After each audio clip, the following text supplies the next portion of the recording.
Gemini, welcome to your just-in-time tarot reading. If you're watching this, Gemini, trust that there is a message here for you. If you're a regular, welcome back, Gemini. Thanks for calling in for another reading. And if you are new, welcome. My name is BRONYA. I'm an intuitive tarot reader and really looking forward to bringing you through this message. Either way, if you do enjoy it, please do like, share, comment, but most importantly, hit the subscribe button. That's the single most energy exchange that makes the biggest difference to small channels like mine keeping going. And, it really sort of shows the algorithm as well that you're interested in the readings. And only 25% of you that watch me are subscribers. So join the community. I'm very interactive in the comments and love getting to know you all. Okay, we'll start with a couple of oracles, Gemini, and then we'll work with the full tarot deck. Don't let your past hold you back. But what I love about this card is it's the South Node card, right? So if you've got your natal birth chart done, and you can get free ones online, look at your North and South Node house and sign placements. So they say in astrology that where our South Node is positioned, we are meant to take influence from but move away from, if that makes sense, in this lifetime, as that's the influence from the direct past lifetime. So the North Node holds clues as to purpose and focus in this lifetime, right? So there could be something that's been holding you back, that's been a pattern that feels comfortable, familiar, and known, but is not really where the focus needs to be. Let's keep going. Okay, Oracle of the Angels to build on this. Inner calling. All right. It's so interesting because if you want me to explain that a little bit, like my South Node is in the 12th house, where it's all about like death and rebirth and like, psychic readings and all of the spiritual energies, right? And my North Node in the 6th house very much about routines and, planning and organization and health and all of these things. So I'm taking the influence from my past life of working in the spiritual industry, but I'm very much doing it in a way that supports my life in terms of routines and managing my health and my energy and my well-being and bringing greater balance and organization. So that's an example. And I'm saying that example, it's come through because inner calling is here.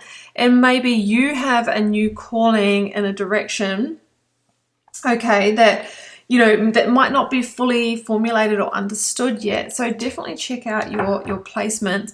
Now that Pluto is in Aquarius and it's moved on from Capricorn and has initiated this next 20-year cycle, we are being called to lead from our sovereign heart, and anything that is not deeply and truly authentic for us will fall away. So there might be a helping hand with this, Gemini. All right, I'm using the Ethereal Alchemist Tarot.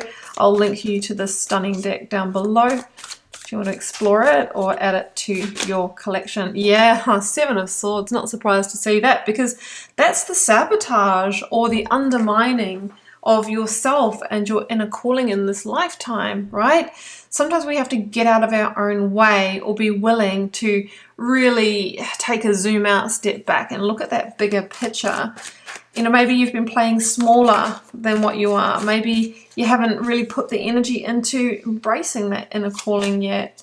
But Eight of Wands is here. And the Eight of Wands is a lot of energy coming into this and a directional shift or change. So just when you thought you were heading in that direction, it's like, no, tables turn and I'm going the other way. It's a beautiful energy of communication and a message that maybe illuminates this path for you. All right. Oof, Knight of Wands. Yeah, okay. We've got a messenger of opportunity coming in that is in alignment with this inner calling. So maybe if someone's come in and something's really sort of piqued your desires, your passion, your energy, or will be coming in. Now, it's wands, wands, wands. So it's about getting enthusiastic, feeling that real sort of chemical feeling that we get when we sort of get, let's say, lit up by something. I mean, it could be in love and relationships, or it's really in this purpose work. What is that true vocation?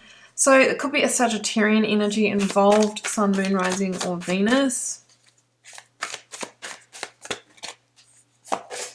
Oh, okay, that's so interesting. We've got a really fast moving knight, and then we've got a handbrake, slow moving knight, Knight of Pentacles, Virgo energy. So something may come in, it really ignites the flame, but it might be that you can't move ahead quickly with it, that you have to slow things down, put a plan in place, right? If this is you wanting to, you got inspired and you want to start a business or change your work career, there might be several steps. There might be an undoing process for you to move towards that. If this is like that person coming in, it's like, well, I know this is my soulmate, right? But I'm in this really functional relationship that I know is not with my person. Well, again, undoing process, right?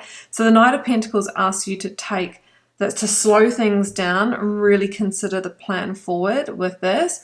But with an inner calling, that is such a soul calling here, I feel that even if you say, you know what, I'm going to try not to move towards it, it'll either come back around or come back around in a different form as things that are meant for us do. Hanged Woman, yeah. So there's going to be like my hands are a bit tied right now in moving forward, but the Hanged Man, Hanged Woman is about, getting the clarity, the enlightenment, the answers, in order to be able to release, to go through this rebirth or let go, to liberate. So there's a new perspective that needs to be taken for you to move towards this, and that might be, yeah, this is going to be a hard undoing process, but on the other side, my life is aligned and I'm just living this kind of life of sheer beauty, right? Where everything just feels so magical. Yeah, it's going to take strength, Leo energy. It's funny because the strength or the Leo energy, it rules the heart. So it's about the courage and bravery to follow the inner calling of the heart and soothe our own inner demons, inner beasts, which is often the ego mind under control in the process, right? Because ego mind's probably going to say, like, just stay doing what you're doing. It's too much upheaval, too much change. I don't think my nervous system can go through it. But would you go through it, Gemini, if you knew the Ten of Cups was on the other side? Would you get in your chariot and move forward in a determined way if you knew that there was a huge victory waiting? I think you would. The Ten of Cups is the expression of your best life. It is the highest happiness and satisfaction and long-term beauty, right? The Chariot does talk about leaving a comfort zone, leaving behind the past, the old, to head into the new. Yes, we've got a bit of an era of the unknown, but the Chariot really does talk about if we go on that path, your own mind will be blown about what is waiting for you, Gemini. So I reckon I'd get in the Chariot. I'm leaving it here, Gemini. It feels complete for me. If you'd like to follow up with a personal reading, please do follow the first link to my website and check out what is on offer. I'll link you to my socials below. Instagram and TikTok are the main platforms I'm the most interactive and active on, with different daily content. And also, please do check out your 2025 tarot reading here on YouTube if you haven't already. That's going to give you an idea as to how this is playing out. I feel like it starts now, but this is an energy that's going to unfold across the next 6 months until Cancer season, and it kicked off on the Cancer full moon that we had earlier this week. So I'm just sending you so much love and magic, Gemini. Do take very good care. Bye for now.